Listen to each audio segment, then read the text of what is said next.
There you can see on your screen a very interesting title, my dear viewers. This is Fire and Ice, a very important and interesting poem by a very renowned poet, Robert Frost. Robert Frost was an American poet. His work was initially published in America.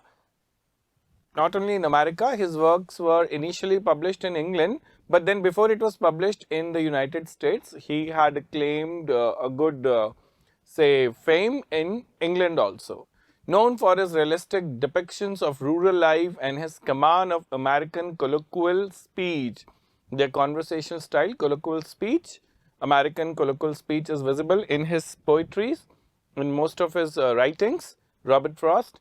And then Frost frequently wrote about settings from rural life in New England. This is important that he has taken you to the periphery of England, especially there with his pen, and he's talking about the rural life in most of his poems and his writings. In 20th century, using them to examine complex social and philosophical themes. So he has addressed in his write-ups these two themes.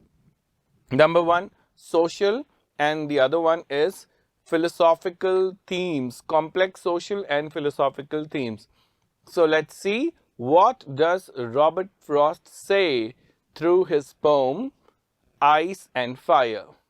Fire and Ice expresses the profound idea that the world would end in either of these two ways, either by ice or fire. Both the components are compared with self-destructing human emotion, hatred and desire. These are the two emotions of human beings that actually destroy nobody else but to their own selves, themselves only.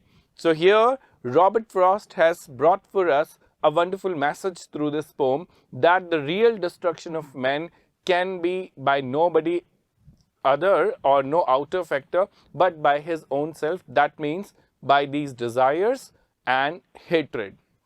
The poem very artistically underpins the philosophy that we let our emotions rule us, and if we do not control them, they will surely destroy everything around us. Similarly, he thinks fire and ice both are just a component, they are just as component in bringing the world to a catastrophic end. So this is an interesting philosophy here, and it has a philosophical this message here for us, wherein Robert Frost is saying that the world will be ending by these two components. Number one, the desire, and number one, keeping a lot of hatred against people. That is it, and that's where the world will meet to a catastrophic end. Some say the world will end in fire, some say in ice. From what I have tasted of desire, I hold with those who favor fire. Here, the opening stanza is very declarative. It is declaring itself, like, the poet is saying that he's making this proclamation, a declaration, like what? He has heard people saying, different people saying different philosophies and different ideologies say that, it is maybe because of the hatred that the world will get destruction for themselves, or maybe because of keeping high ambition, reckless ambitions, thoughtless plans and ambitions and hopes and desires. I am not saying, and even Robert Frost does not say, that keeping desires is a bad thing. No, we should keep desires, we should keep ambitions also, but not at the cost of ending up to meet a destruction.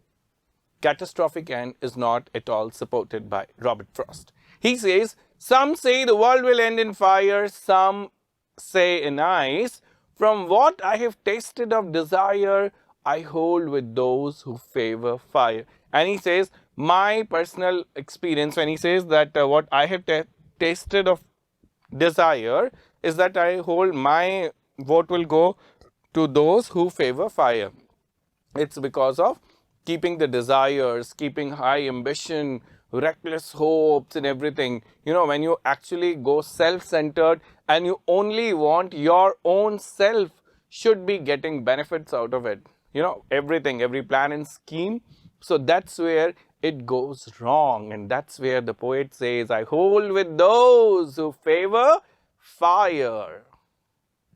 But if it had to perish twice, I think I know enough of hate to say that for destruction, ice is also great and would suffice. And now this is interesting. The poet does not favor, previously we just saw that the poet is supporting the fire factor. But here the poet says, I am trying to say to you that if the world had to perish twice, suffer twice, or destroy twice, once it is going to be destroyed by hatred, but then by desires, but if it is to be ended again, then hatred would also be a great challenging, or an equally challenging factor as the desire is, and then hatred would also do the same destruction. But if it had to perish twice, means if the world had to destroy or suffer or get punished twice, once it is already over. For example, imagine that once it is already over with the desire, but then fire and desire both. And then the second time he says, hate is also equally capable of bringing catastrophic disasters for human race.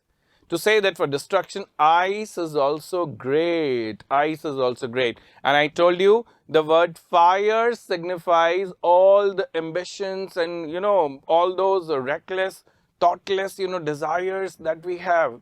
It is only for the pleasures of desires and for the satiety of them only, we try to indulge ourselves into thoughtless actions, planning, executions, without even giving it a thought that what will it be coming back to us as.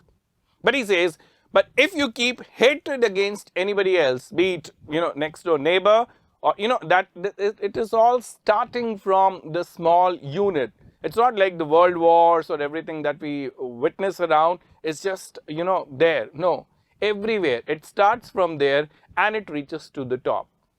So the poet says it should not be so. Even ice is also keeping equal destructive, this capability, or, that force that it can also destroy.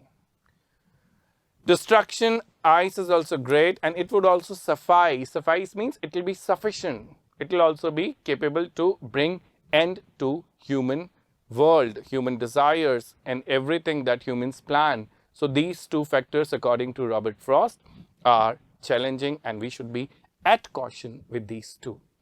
So with this, now we reach to the literary analysis of this wonderful poem, Fire and Ice by Robert Frost. After the poem is over, just there with the word suffice, now we come to the literary analysis, literary devices. First of all, we see the rhyming scheme of the poem, which is A, B, A, B, C, B, C, B. Please make a note of it because this is very important, and many a time it is asked also, what is a particular rhyme scheme of a particular poem? But then there are poems, of course, they are blank words, they do not have rhyme scheme. So the viewers must not feel perturbed about it. There are poems which have rhyme schemes, or they are written or composed in a rhyming manner, but there are blank verses also. All are good. Assonance is the second thing that we see here. Assonance is a repetition of vowel sound in same line. So repetition is at different places in different words. We see long sound of O in hold with those who favor. So here we see assonance in these, with the O sound, vowel sound, within these inverted comma lines. Then alliteration, the omnipresent literary device that we mostly see in most of the poems. Here it is alliteration, the repetition, of course, of a consonant sound at the start of two or more closely placed words. Example is F is getting repeated. The sound F, consonant sound F is getting repeated.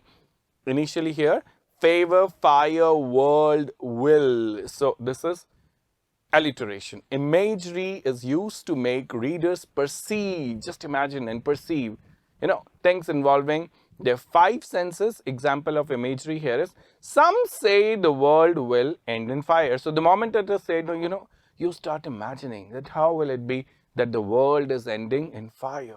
Will it be fire from the clouds, or will it be, but then that is a different concept. It's not, something concrete, but it is something, which the poet has imagined and brought to our perceptions. And we have already seen that fire actually refers to desires. And then to say that for destruction, ice is also great. Here also imagery, when we can see the image of ice, there previously image of fire. So with this, these imagery concepts is also there in the poem Fire and Ice. Anaphora, the repetition of word or expression at the start of 2 or more consecutive lines, some say is repeated at the start of line 1 and 2. So that is why it is anaphora there. And then personification, the human qualities are attributed to non-living, inanimate objects. So there is personification also. In this poem, fire and ice both are personified because they are given human capability of destruction, not only humans, but destruction is made by somebody. So that is where it is personification.